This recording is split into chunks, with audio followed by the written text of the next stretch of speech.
Audio Jungle.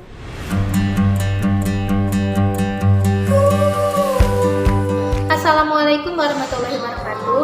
Perkenalkan, saya Risanti.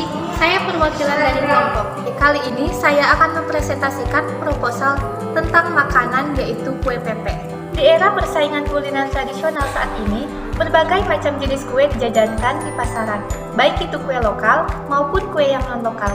Makanan tradisional tersebut kini masih menjadi konsumsi favorit di kalangan masyarakat sekitar. Tidak hanya kalangan bawah, melainkan untuk semua kalangan yang menggemari makanan tradisional tersebut. Adapun jenis makanan jadi yang akan penulis kelola yaitu jenis kue basah, contohnya seperti kue pepek, atau lebih kita kenal dengan nama kue lapis sagu. Visi usahanya yaitu untuk menciptakan sebuah usaha yang unggul dengan kualitas yang terbaik. Sedangkan misi usahanya yaitu pertama, untuk memberikan kualitas produk yang terbaik, kedua, memberikan pelayanan yang terbaik, ketiga, memenuhi kebutuhan konsumen di bidang makanan cemilan, dan yang terakhir keempat, untuk menambah pengalaman dan ilmu pengetahuan kewirausahaan dalam melakukan kegiatan usaha. Makanan yang penulis pilih adalah usaha kue sagu atau pepek, karena masyarakat sudah banyak mengenal kue ini. Untuk menarik minat konsumen akan kue sagu atau pepek, penulis ini berusaha memberikan yang terbaik dengan cara meningkatkan keunggulan kue pepek. Sagu berfungsi untuk meningkatkan kekebalan tubuh kita, dan sagu juga bisa bermanfaat untuk mengurangi resiko terkena kanker usus.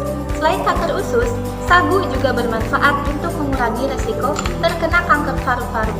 Sagu bermanfaat untuk mengurangi kegemukan, bagus untuk Anda yang bermasalah dengan berat badan lebih. Bagi Anda yang susah buang air besar, sagu juga dapat bermanfaat untuk mempermudah buang air besar. Selanjutnya yaitu aspek pemasaran. Pengertian produk adalah sesuatu yang ditawarkan untuk diperhatikan, dipakai, dimiliki, atau dikonsumsi sehingga dapat memuaskan kebutuhan atau keinginan. Selanjutnya, aspek organisasi dan manajemen. Aspek atau struktur organisasi biasanya digambarkan dalam suatu skema organisasi. Skema organisasi ini akan memberikan gambaran secara keseluruhan tentang kegiatan-kegiatan dan proses-proses yang pada suatu organisasi. Pada dasarnya, dikenal 8 macam struktur organisasi dengan bentuk, ciri, kelebihan, dan kekurangan masing-masing. Adapun faktor-faktor utama yang menjadi landasan kami dalam menetapkan perancangan struktur organisasi adalah sebagai berikut. Pertama, tergolong organisasi yang relatif kecil. Kedua, jumlah karyawan yang masih sedikit. Dan yang ketiga, usaha yang merupakan kepemilikan pribadi. Dan yang terakhir keempat, produk yang dihasilkan belum beraneka ragam. Selanjutnya yaitu analisis SWOT.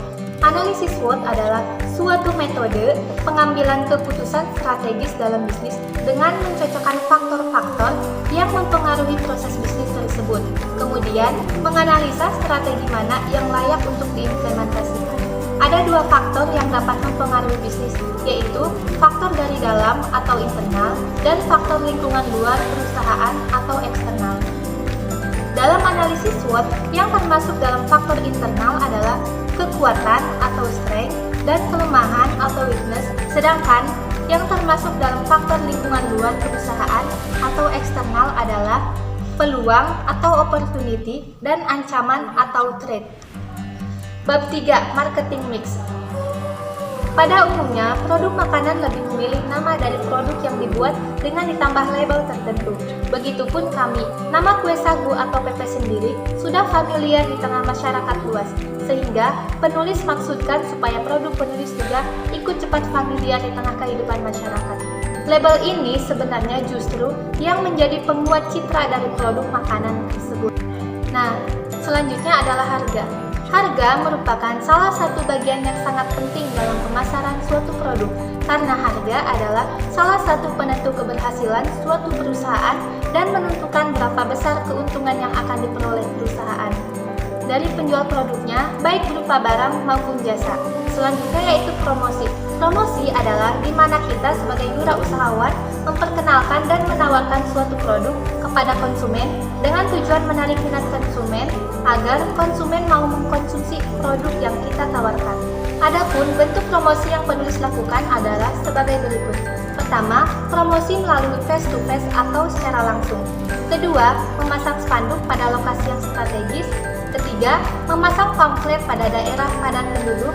Dan yang terakhir keempat, memasang iklan pada sosial media atau internet seperti via Facebook dan lain-lain.